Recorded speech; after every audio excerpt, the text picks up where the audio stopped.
I had worked for nearly 5 minutes when I heard a shout, and suddenly there were people all around me. Then I married my second wife, Emily. I went to live in her house in Northern California. It's a big house with a lot of land around it, just outside a small town. The next house is almost exactly the same, and that belongs to Emily's sister Millicent. Millicent and Emily, sisters, but completely different in looks and in character. Millicent is tall and rather thin. She is very strong-minded and likes to control everyone around her, including Emily. She wasn't at all pleased when I came and took Emily away from her influence. Emily is rather short and, well, fat. As she says, she weighs 11 or 12 kilos too much. She doesn't claim to be very clever, and usually she does what other people want. Not always, though. For 3 weeks now, Emily had been away, but Millicent had been watching me closely.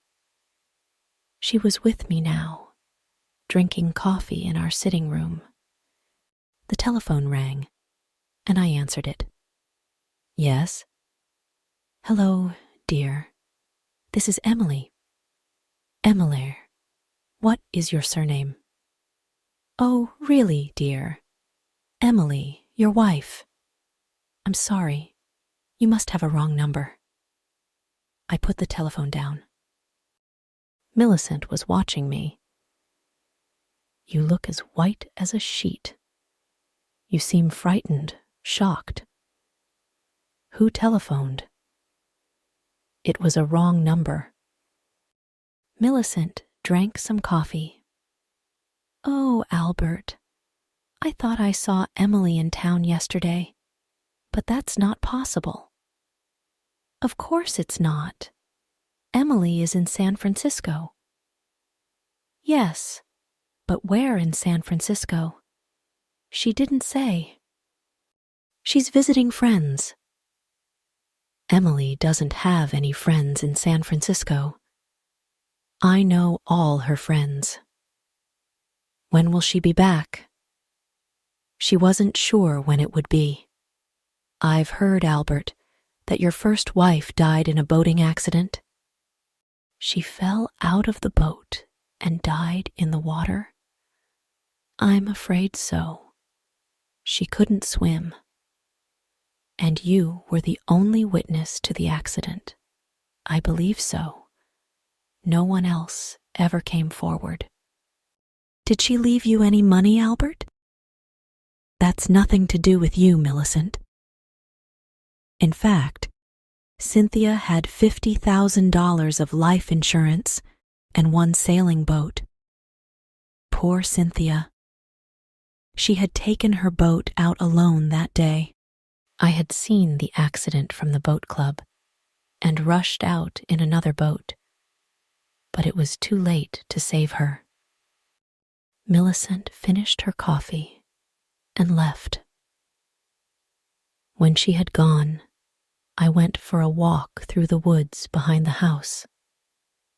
I walked to an open space between the trees, which had a little stream running through it. How peaceful it was here. Quiet. A place to rest. I had been coming here often in the last few days. I sat down on a fallen tree near the stream and thought about Emily and Millicent. Their houses and land were very similar, so you would expect them to be equally rich. But this was not the situation, as I discovered after my marriage. Emily owned her house and the land around it, but she could not afford to employ people to look after them. Millicent, on the other hand, employed a lot of people in her house, and even a lawyer to look after her money. She must have $1 million at least. On Tuesday afternoons, I usually go to the supermarket in town. Today, in the car park, I saw a small, rather fat woman across the street walking away from me. She wore a purple dress and a brown hat. It was the 4th time I'd seen her in the last 10 days. I hurried across the street. She turned the corner, and I started to run. When I reached the corner, she was nowhere in sight. I was standing there when a car stopped beside me. It was Millicent. "What are you doing, Albert? I saw you running. I've never seen you run before." "Oh, I was just taking a little exercise." I was still breathing hard as I walked back to the supermarket. The next morning, when I returned from my walk to the stream, I found Millicent in the sitting room, pouring some coffee for herself. "I've been in the bedroom looking at Emily's clothes," Millicent said. "I didn't see anything missing. Why should anything be missing? Has there been a thief in the house?" "Don't tell me that Emily went off to stay with friends in San Francisco without any luggage." She had luggage, though not very much. "What was she wearing when she left?" "I don't remember," I said.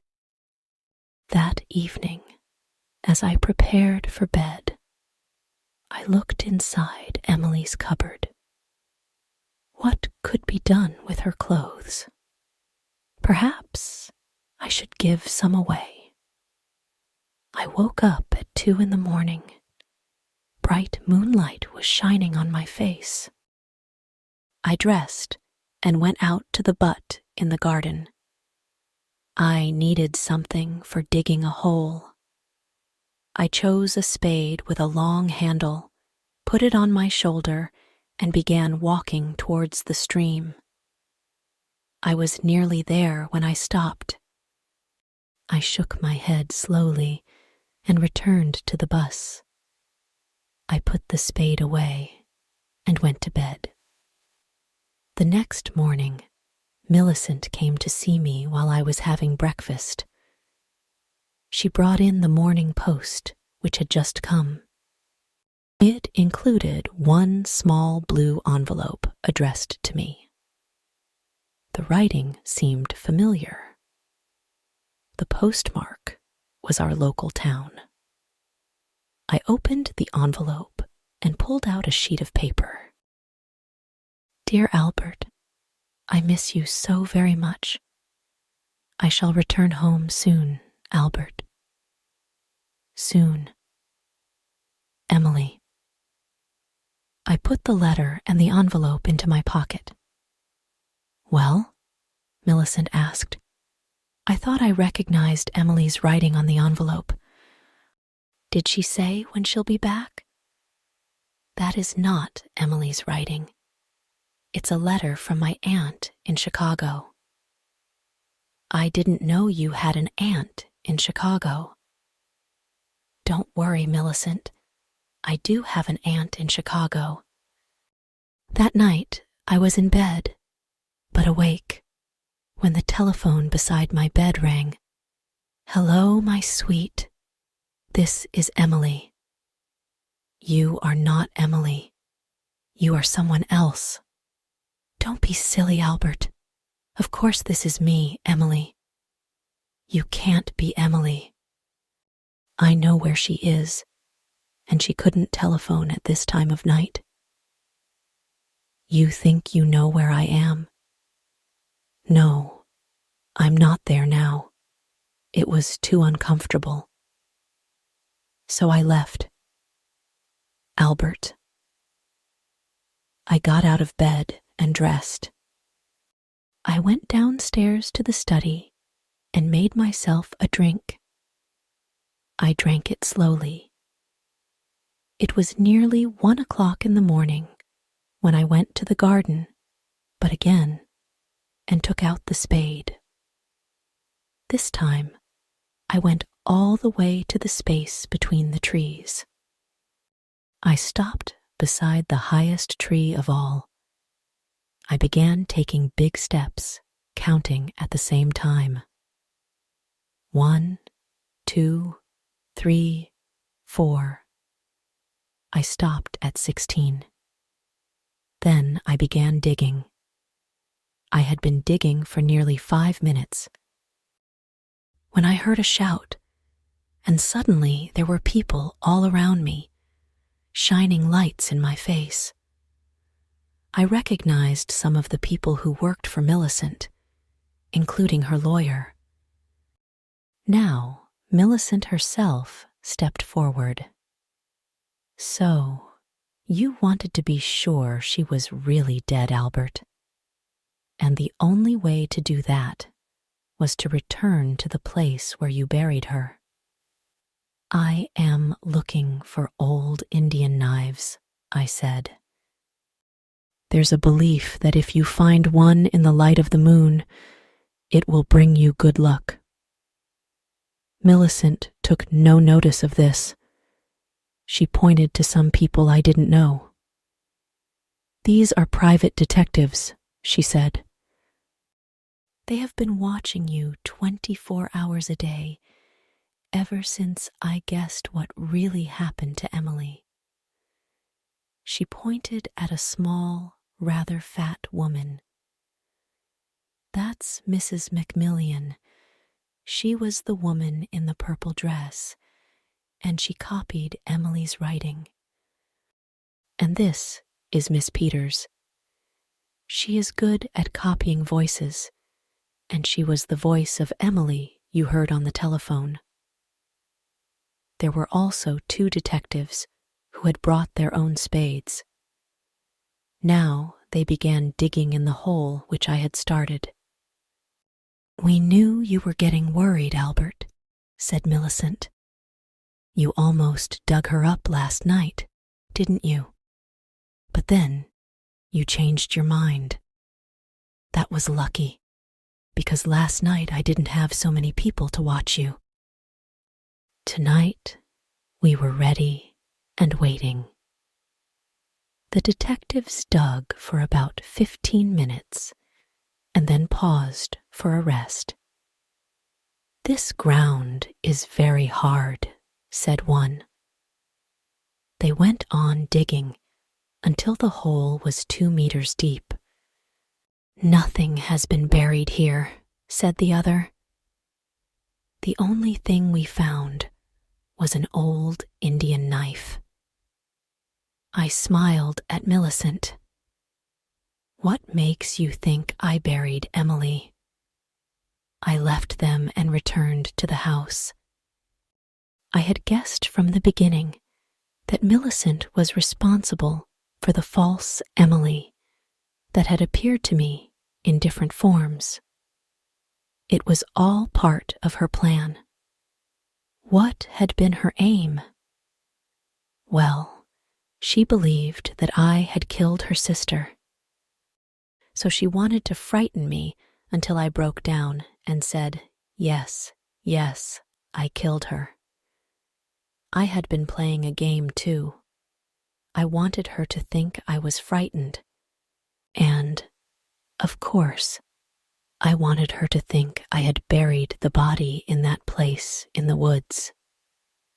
Now, I was in a strong position. She had called me a murderer in front of all those witnesses. I could take the matter to a court of law and demand a large sum of money from her. But she wouldn't want to let that happen. She wouldn't want the world to know she had been stupid. She would prefer to pay those people to keep silent. Would that be possible? Well, it would help if I supported her story and said that nothing had happened at all. And I would do that for Millicent. If she gave me some money, a large amount of money. At the end of the week, my telephone rang. This is Emily. I'm coming home now, dear. Oh, great. Did anyone miss me? They certainly did. You haven't told anyone where I've been these last 4 weeks, have you, Albert? Especially not Millicent? I told her you were visiting friends in San Francisco.